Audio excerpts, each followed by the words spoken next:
हीना साहब वही देखा जा रहा है, निर्दलीय चुनाव लड़ रही हैं और जनता सपोर्ट कर रही है। हीना साहब को तो लड़ना ही नहीं चाहिए था।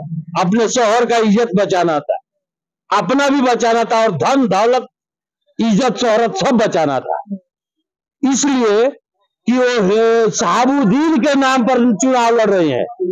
जो लड़ रहा है अखाड़ा में उतरा है तो दाव अपना नहीं छोड़ेगा, वो तो बखिया को दूर रहेगा, नीचे से ऊपर तक उधर देगा। हम औरतों का बहुत इज्जत करते हैं, अभी बहुत बहुत हम अभी कहीं भी उनके ऊपर खिलाफ बयान नहीं दिए, मगर अखाड़ा में जब कूद जाएंगे तो छोड़ेंगे तो नहीं है, नहीं तो हीना साहब को बैठना पड़ेगा। अपना चेहरा लेकर के आए, साहबू का नाम लेगी, साहबू का नाम लेगी तो बर्बाद हो जाएगी।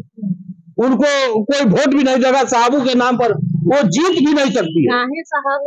शहाबुद्दीन साहब के नाम पर तो इतना टीवी न्यूज चैनल के माध्यम से, पेपर के माध्यम से, और हम भी उस दौर से गुजरते हुए यहाँ तक आए। उस दौर में हमारा अपना भाई भी गया है, उस घर के हम लड़के।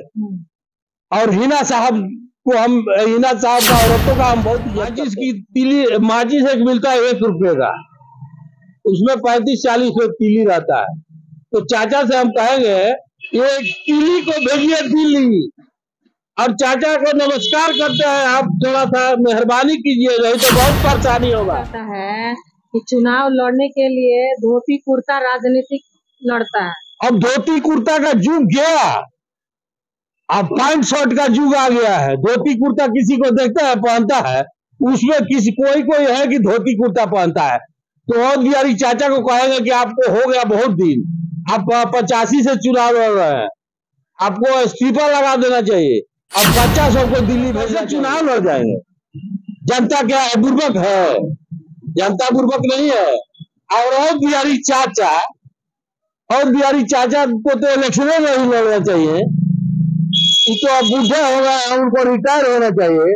अब बच्चा सबको जाने देना चाहिए दिल्ली, उनके लड़के हैं, भतीजे हैं। प्रेम यादव को काहे नहीं खड़ा कराए चाचा? ये थोड़ा न्यूज चाचा के कान में थोड़ा पहुंचा दीजिएगा कि चाचा जब आप दिल्ली के पोस्ट पर ऐसे ही बैठे हैं तो आपको इलेक्शन लड़ने की क्या जरूरी थी? आप प्रेम को लाते, अपने भतीजे को लाते, नया चेहरा लाते कि वो क्या करते हैं, तब ना आपका वंशज चलता। लेकिन कहीं मिलता उलता नहीं है, ये सब तकिया लगा करके सो जाता है। कविता सिंह भी आती ना तो इस बार जनता भी मजा खाती कि कैसे चुनाव लड़ा जाता है और कैसे फील्ड में काम किया जाता है।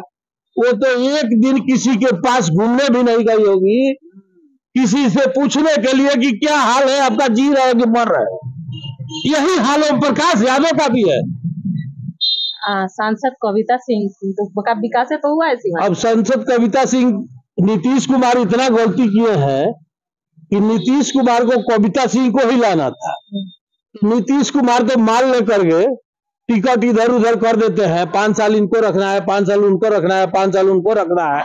इसलिए रखना है कि वो पैसा जितना फंड का आता है ना, लेकर के वो सो जाता है तकिया लगा करके, और जनता ऐसे पड़ी रहती है, देखती है कि अब आता है अब आता है। अभी जब सबका नॉमिनेशन होगा ना मैडम, विजय श्री लक्ष्मी का, हीना साहब का, और बिहारी चाचा का, और जीवन यादव का, सुने हैं कि ओम प्रकाश यादव भी लड़ेंगे। ये जितने भी लोग आएंगे ये सबके बारे में 1990 से जानकारी रखे हैं, और इसमें कंप्यूटर में सेट है कि जो जिस लाइन से आएगा उस लाइन से उन लोगों को जवाब देने के लिए तो तैयार है ही। और ये अमला कमला फैला 50 गाड़ी ले जाने से, 100-200 आदमी ले जाने से कोई बड़ा आदमी नहीं बनता है। दिमाग से बड़ा बनता है कि क्या करें कि बड़ा बने। विकास नहीं कीजिएगा तो अभी जाइएगा देहात में तो आपसे होशियार जनता हो गई है। वर्तमान में तो इतने सारे कैंडिडेट हैं, बहुत सारे ऐसे चेहरे हैं, चर्चित चेहरे हैं। समाज सेवी जीवन यादव है, हीना साहब है, विजय लक्ष्मी जी हैं, और बिहारी चौधरी जी हैं। ये आप अपने आप को कहाँ देख रहे हैं? आपकी लड़ाई किससे हो सकती है?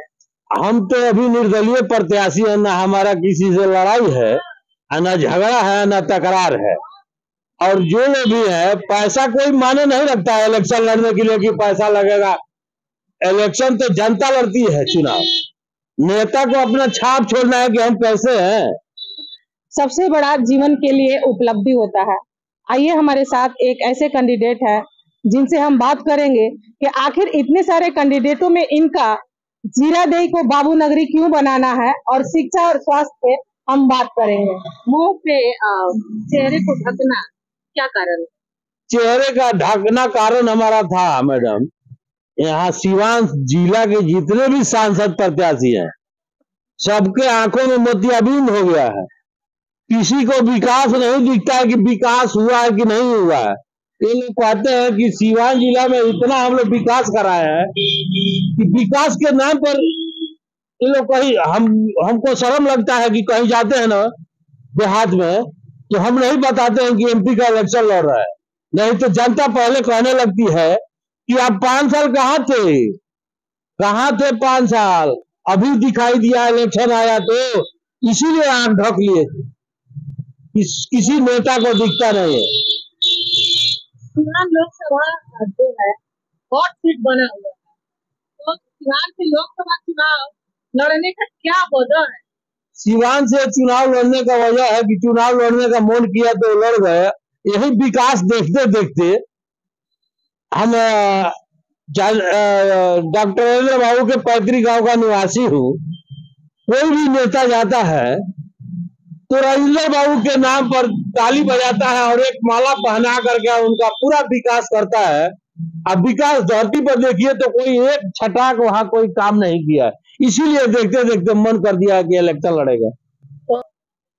शिक्षा कैसे होना चाहिए, हमको लगता है कि के पाठक जी एक है तो सुधार तो किए हैं, मगर इनका कड़ा फैसला जो है कितने लोगों को पूजा पाठ से छुटकारा भी दिला दिया है। होली के दिन, ईद के दिन, रामनवमी के दिन इनका पढ़ाई चालू है और गर्मी के छुट्टी में 2 घंटा की क्लास ले रहे हैं 8 बजे से 10 बजे तक। कितने बच्चे आते हैं तो उसमें 4 बच्चे आते हैं तो 5 टीचर होंगे, 5 टीचर पर 4 बच्चे आते हैं। अब बताइए सरकार का कितना इसमें नुकसान भी जाता है और जो पढ़ाने जाता है, और सरकार भी 1 महीने का छुट्टी देती है टीचरों को ब्रेन वॉश करने के लिए कि कहीं जाएंगे तो बाल बच्चा भी खुश रहता है कि पापा ले जाएंगे टूर कराने। और शिक्षकों का ब्रेन भी वॉश होता है छुट्टी में। और के पाठक जी से कहेंगे कितने टीचर का तो टीचिंग आप कर दिए, और हमको लगता है कि के पाठक जी आप एक ही बार बच्चा नहीं थे, आप एक ही बार आईएएस बन गए। हमको लगता है कि आप स्कूल कभी गए ही नहीं है, एक ही बार बड़ा हो गए हैं। उसको भी ध्यान में रख करके, बच्चों को भी ध्यान में रख करके स्कूल भी चलाना चाहिए। कड़ा फैसला का हम स्वागत करते हैं, आपको नमस्कार करते हैं। अनपढ़ है, खलासी है, पढ़े लिखे नहीं है, कोई गलती होगा तो क्षमा कीजिएगा सर। अब बोलना तो नहीं चाहिए, शिक्षा पर बोलना नहीं चाहिए, मगर कुछ परेशानी है कि बोलना पड़ता है। और हम निकले हैं विकास के नाम पर, विकास के मुद्दा पर। 1990 से कौन कौन विकास किया है, कितने लोग आए कितने लोग गए। यही यहाँ का नौतन मोड़ है। बैठे थे हम लोग चाय पीने, चाय के चुस्की लेने के लिए, और देखते हैं कि यहाँ न नाला है न पानी का कोई निकास है। ये मैरवा धाम का मेन नाक है। ये मैरवा का नाक जो बोला जाता है ना, वही नाक है। यहाँ पर नाला वगैरह कहीं नहीं है। यहाँ स्कूल है, स्कूल के आगे भी वही व्यवस्था है, थोड़ा सा दिखा लीजिएगा। ये मैरवा नौतन मोड़ का यही हाल है। और आगे जो इस देश के प्रथम राष्ट्रपति डॉक्टर राजेंद्र बाबू के पैतृक गांव का निवासी हूँ। अब मेरा मेरा पैतृक निवास ठेपा पूर्वांचल हुआ और हम सिवान संसदीय क्षेत्र से निर्दलीय प्रत्याशी से चुनाव लड़ना है और तैयारी में हो।